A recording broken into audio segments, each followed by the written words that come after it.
Okay, I'm back, and I'm going to finish my part two of Kelsey. I left you with the fact that she was getting ready to have an angiovac, which is, in fact, they go in and vacuum that one valve. Now, in most cases, they only get 50 to 60%. But this is another God thing. When they came out of the surgery, they got 100% of the infection off of her heart. But the valve was gone, it was dead. So she's going to have open heart surgery. But the fact that she needed to gain weight, they couldn't do it, and she was so thin that they they said they couldn't sew skin to bone.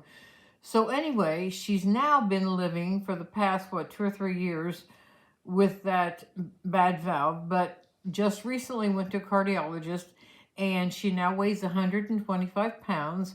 So hopefully they're going to be scheduling the heart surgery soon. We had hoped they were going to be doing a titanium valve, but because she has a VNS system in her chest, which is a vagus nerve system, it's for her epilepsy.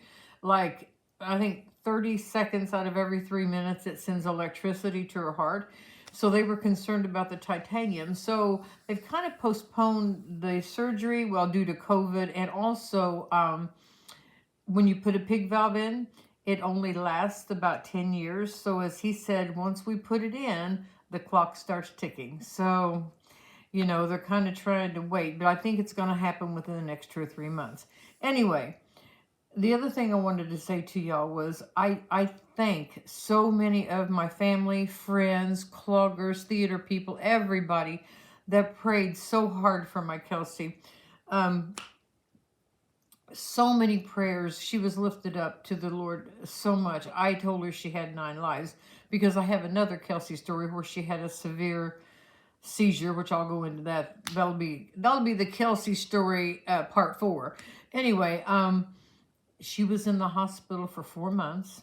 So then her legs had atrophied because she was on life support 2 different times. And so finally she got to St. Francis, and they had a magnificent physical therapist. And she came in one day with a walker and said, "Hey, Kelsey, we're going to walk today."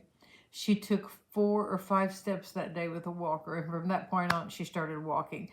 And as I said, she was in the hospital for 4 months, and she's alive and well, and still has epilepsy and still takes a lot of medication, but she's doing good. And truly, truly a miracle of God, because at our local hospital, when they first took her out there, they told us she had a 20 to 30% chance of living through the night. So I lived that night as a nightmare, but it's all good now. She's good, and she's going to have the surgery, and I just know that she's going to be just fine. And I'll let y'all know when she's going to have it, so I'll be asking for prayers again. But for now, I'm going to say peace out. And I love you all. I love all of you that have subscribed to my channel. And I would appreciate it if you would tell your friends and neighbors and cousins and anybody. Subscribe to my YouTube channel, Naomi's Neighborhood. And I'm going to try to get better about posting, because I've been a little bit lackadaisical, but I got COVID, and then my sister passed away, my oldest sister.